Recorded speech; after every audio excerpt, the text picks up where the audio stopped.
Hello and welcome to the big summer release. So there's been a number of improvements that I've made to the Movecraft system as part of plans to expand, mostly for the server that I operate, but it's, something that's going to be available to everyone, just a whole bunch of improvements. This has really changed the game and how it works. So I've got a few things to show you.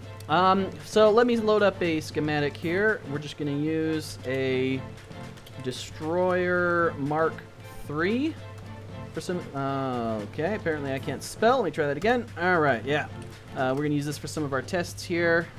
And hey, it's even facing the right way. How convenient. All right, so the first thing you're going to notice is the signs are screwed up. You see all these little quotes? Like every sign, if there was an empty space on the quote, if there's an empty space on the sign, it's replaced with double quotes. It doesn't matter, but it is kind of a hassle, kind of annoying. Okay, so, yeah, let me get inside this thing.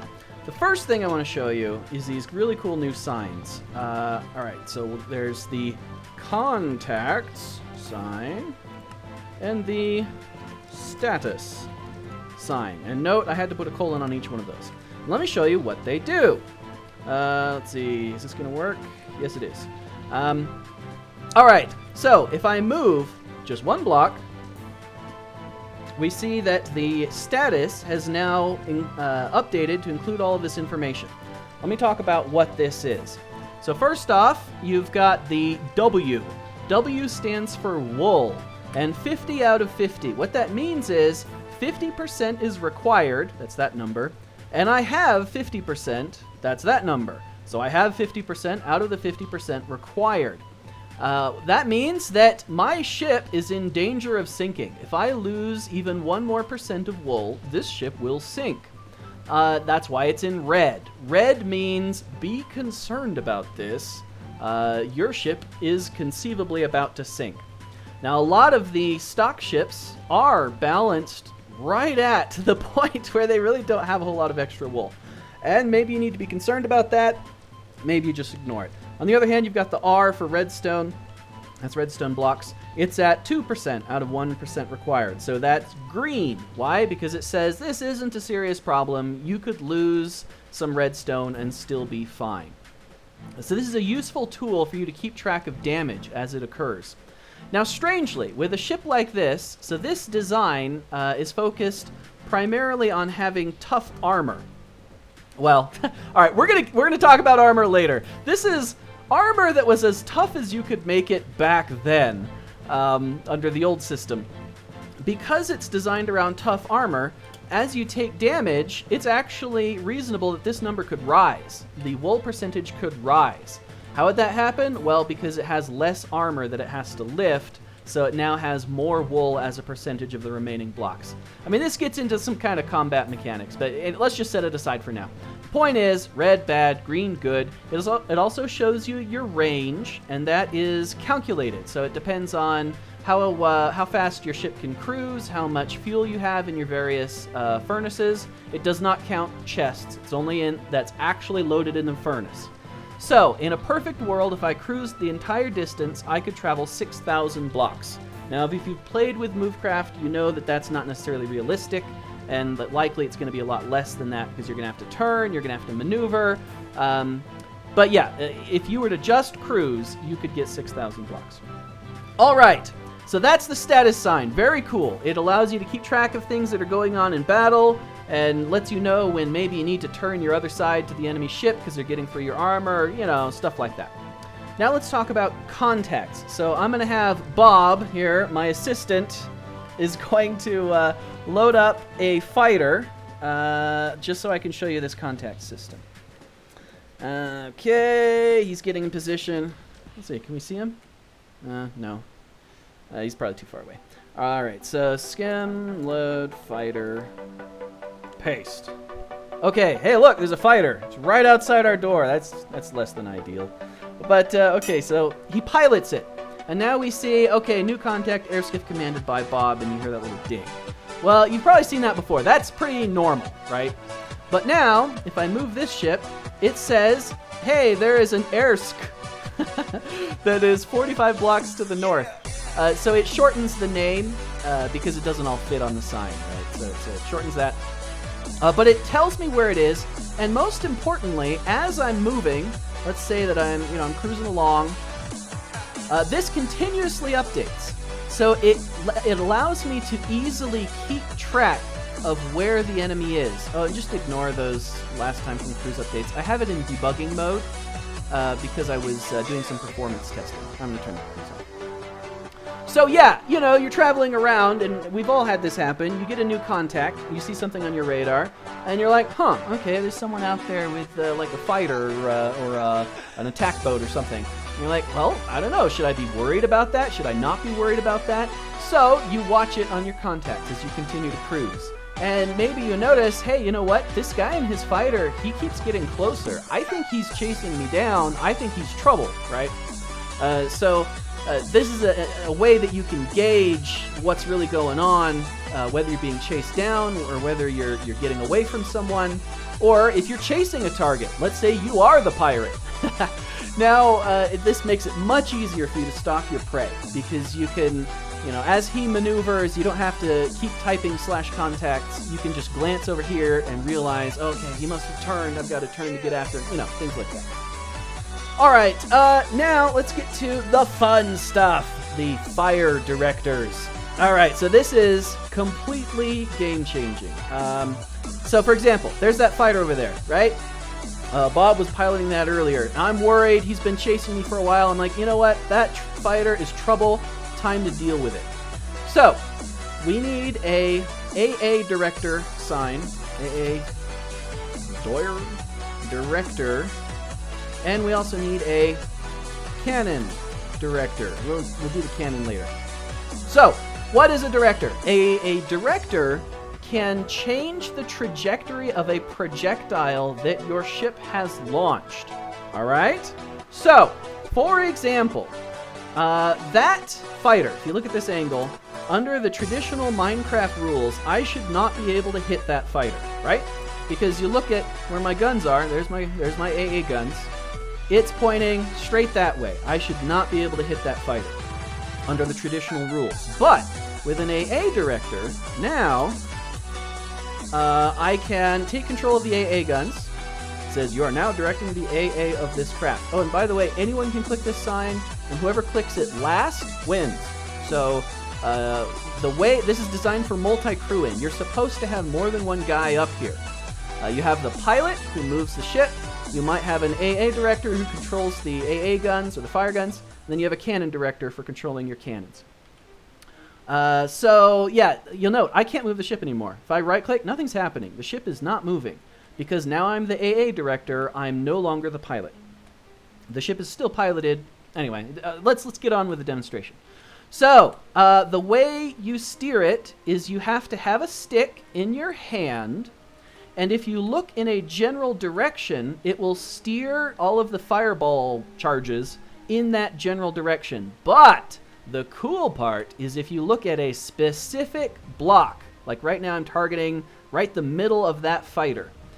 The AA guns, it actually calculates the trajectory, figures out the angle, and it will zero in and converge on that block. In this case, every anti-aircraft battery on this ship is going to zero in and just shred that thing. Well, I hope it does. Now that I've built it up, it better work.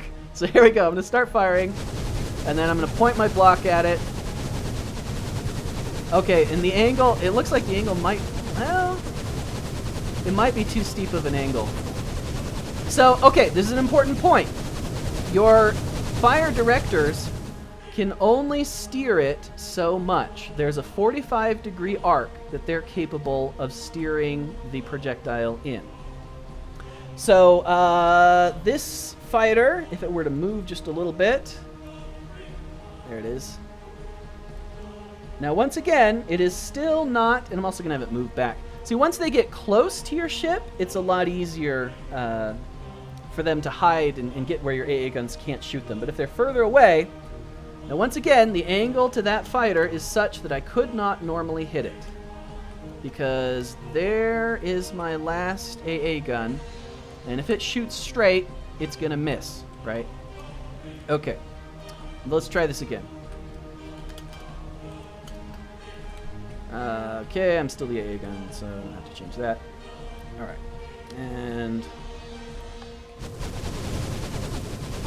now you can see it's steering those right at that thing, and down that fighter goes. And I'm tracking it with my guns, continuously firing at it as it goes down. Why? Because I'm a jerk. That's why. Okay.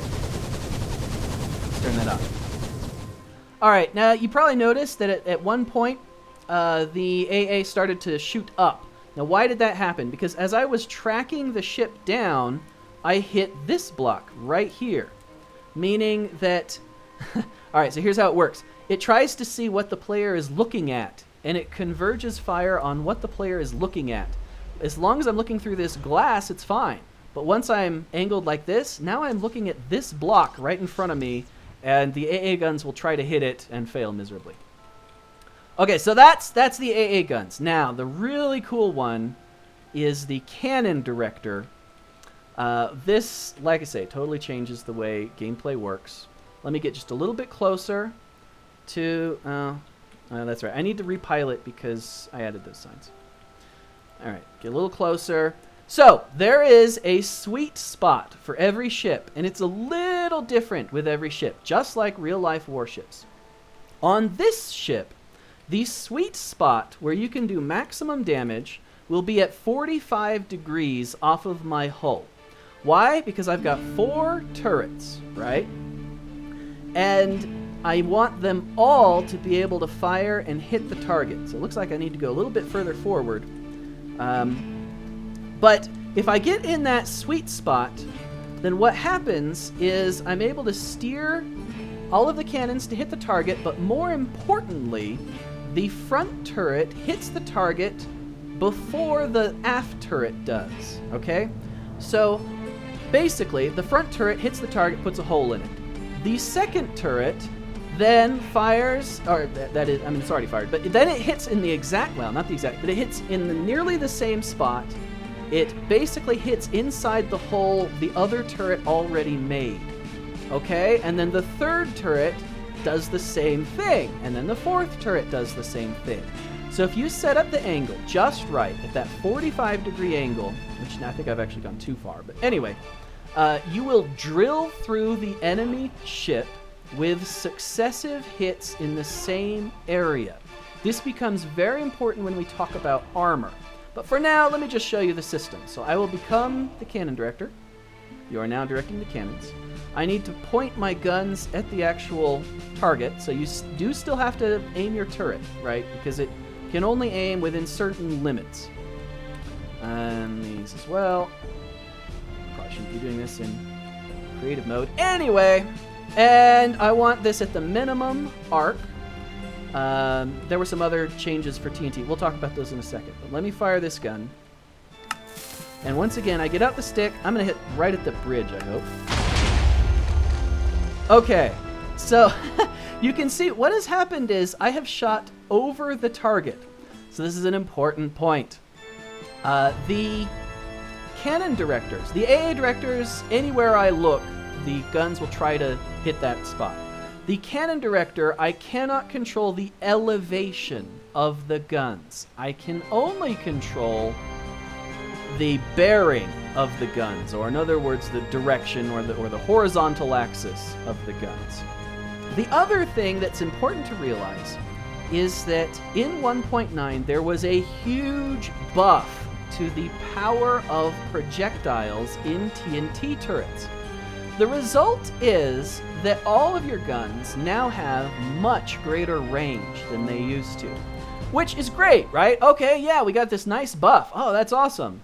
Except now all of the guns that previously were tuned to have useful firing arcs now have much more power than they did before, so that, for example, if I aim this gun up even a single tick, it will now shoot off into the stratosphere because it has too much power. Let me show you this.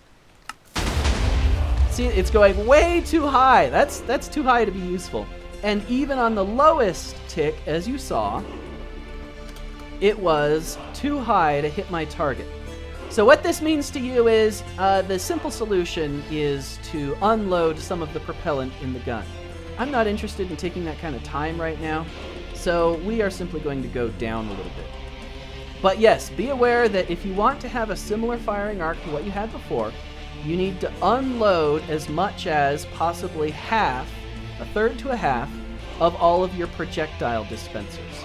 Of course, what you really do, that'll get you through for now, but what you really do is redesign your ship to take advantage of the stronger TNT, to take advantage of some of these buffs that they've given us for TNT cannons. All right, so let's try this again. Here we go. I'm going to make sure that I'm the director. Yes, I am. And fire. Let's try and get right on that bridge. Okay. Look, one of the shots ricocheted. You'll see a lot more ricochets than you used to. I haven't changed the code. I've simply made it so that... let's see, it's just that now the angles are steeper because you can actually aim. So did you see how that worked? All of the shots, except for the one that ricocheted, hit more or less the same spot. And the Shadow, that is not a weak ship. That ship has serious armor. But look how much damage it did. It just drilled right through this iron plating, got right into the interior, and did some serious damage. And that's because these guns, these are single shot, or well, they're dual shot, but they're not scatter shot guns. And they still did considerable damage to the target. Let me keep firing, put more holes in it, because, that's always fun. Okay. And here we go. Let's try and put this one right inside the last one. Oh, put a big hole in it. Okay. Yeah, this is the destructive nature of me coming out.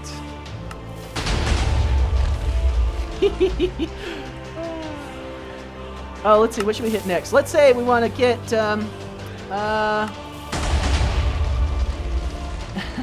we want to demoralize the enemy, so we're going to try and hit that tail in the back. I don't know if we can, because that's a very steep angle back there. No, yeah, it can't steer that far. All right, so, that's cool. I think this is just a ton of fun to play around with. Just the fact that we can actually aim these now. All right, last one, I promise.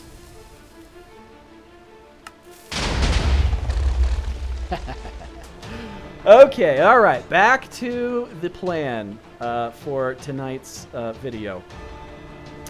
All right, so we've talked about canon directors, we've talked about AA directors. I just want to talk a little bit more about what that does. So it really changes gameplay because it makes it more tactical. Let me explain what I mean. The previous system, honestly, having multiple turrets was really a waste of space. The only way multiple turrets helped you at all was if one of your turrets was destroyed, you could use one of the other ones. Because, and the reason I say that is because you had to line up the shot so that it was perfectly, so that you were pointed direct, so that the turret was in a direct line with the target, which was nearly impossible to do with more than one turret at a time. Even facing frontwards, and most combat was with the turrets facing forwards, even facing forwards, chances were one of your turrets would miss horribly and the other one would hit the target. So this led to, honestly, kind of boring warship design with a couple of forward-facing guns, that's it. Most warships had maybe 2 guns. There was no point in having any more. And more importantly, it encouraged this style of combat where basically the first person to line up and get their shot off probably wins.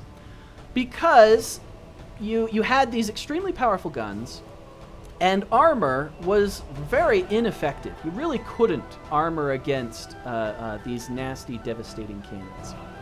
Whereas with this new system, if you angle it right, if you get that 45-degree angle to the target, all of your turrets can hit. And more importantly, they have this one after the other hitting. So, the first gun hits, then the second gun, then the third gun, then the fourth gun, and you drill through the target. This becomes particularly important when we are dealing with endstone armor. So that's the next thing that was added. We added the ability. How it really works is Movecraft now has the ability to override the durability of various materials. And for our server, we have set that to endstone. Let's see if this is right. Yep, it is. Wow, that's really thick. Anyway, whoops. So, now you can actually have meaningful armor. You can armor your ship so that the first shot will not kill it. In fact, a well-armored ship, the 5th shot probably won't kill it, because that endstone is really hard to get through. Now on our server, we've chosen to only armor endstone, and we've added a rule that the endstone can't be on the outside of the ship. Why? Because then all ships would look stupid. So endstone has to be on the inside of the ship. Anyway, let me show this to you. I've probably lost the ship by now. Let's see. And cannon director. So, and there it goes. Okay, as you can see, yeah, I've done a little bit of damage to that, but not much. It's very tough stuff. So, if I keep firing, let me just do this a few more times. You can see that I will eventually get through it, but it will take some doing. Each shot essentially weakens the armor a bit more. And it's also true that that particular, I pasted that probably thicker than I should have, and that's not really realistic. You could never possibly hold that much armor because that would be extremely heavy. But the point is that, yes, you have to hit it repeatedly to get through it reliably. Oh, I didn't do much at all that time. So, yes, now we have armor that can actually take hits. What that's going to mean is damage control, redundant systems, and maneuvering, and angling, position. All of these things actually matter. Because it's not just first person to land a shot wins every time. No, you have to land consistent damage over and over again in order to sink a ship. So let me give you an example of what I'm talking about, how this makes more interesting tactical decisions. For example, let's say we meet on the battlefield, right? And we start off, I'm facing you head on. Now, maybe I decide to try and take you head on from the front, right? But only 2 of my turrets can hit from that angle. And the spacing between them is not great, so I'm less likely to get that effect of my first shot lands, then my second shot, then my third, all in the same spot, right? So basically, I have a choice. Either I can continue to try to engage you from the front, or if I want to be smart about it, I maneuver my ship so that you get into that sweet spot, so that I can hit you at that 45-degree angle and drill through your ship, get those consecutive hits that I need. Now, I might expose myself to some fire, maneuvering to get into that position. Maybe the gamble is worth it, maybe it's not. But this is the kind of tactics that warships have been having to engage in for hundreds of years, because it's always been the case that you had to bring as many weapons to bear on your target as possible while exposing yourself to as minimum risk as possible. This is basic crossing the T kind of warship tactics. So, as I say, this is more interesting. This is more realistic. I think it's going to be a great change. There's probably some things we need to tweak, but we can do that as we go forward. All right, so those are the basic changes that are in now. But there's also a whole bunch of other things. Basically, making the plugin easier to deal with. Oh yeah, big one. The new lighting engine. So, the new core map updater engine. First off, it's faster. Yay! So it can handle particularly bigger ships. It can handle bigger ships much better than it did before. So a good big ship will be almost twice as fast as it used to be in terms of lag, which is less lag. That's what I'm trying to say. It will have half the lag.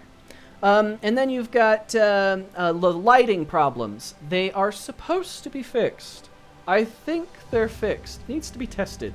In any light pollution that exists in your world, as ships move through those areas, they should be fixed over time. It's going to take some time, though. Let's see. Admins can now force release other people's ships. There's a command that allows admins to forcibly release those ships. You can restrict signs on ships. By the way, a lot of these new features were made by other programmers, other people who contributed to the programming. And thank you very much to all you guys. I'm going to try and get you some credits in this video in the description, but there's so many I don't want to necessarily list them all right now. But yeah, group effort. It was great. And you can restrict signs so that you don't allow certain signs on the ship. If some of you run the cannons plugin, maybe you don't want to allow certain cannons on certain ships, this is a way to do that. Let's see. If you are obstructed by something, that is, if your ship is hitting something and that's preventing it from moving, it will now play a sound. This is good because if maybe you're on a long cruise, you may not notice that you've been hitting something for the past half hour. Yeah, I've done that. Let's see, and then there's you can no longer man overboard. That is, you know, if you type man over, well, I can't because I released the ship, but man overboard teleports you back to your ship, and it does not work over infinite distance anymore. It is now limited in distance. Let's see. It will no longer automatically release your ship if there's going to be a merge. So basically, if your ship is going to merge with the ocean or something, it just will not release until you manually release it. Well, that's about it. I'm probably forgetting some things. There's just a ton of changes. But yeah, thanks for watching, and if you do enjoy this, then I encourage you to subscribe to the channel. Leave your feedback on what you think of these changes, maybe some other changes you might like to see, and that sort of thing. And yeah, thank you for watching, and good night.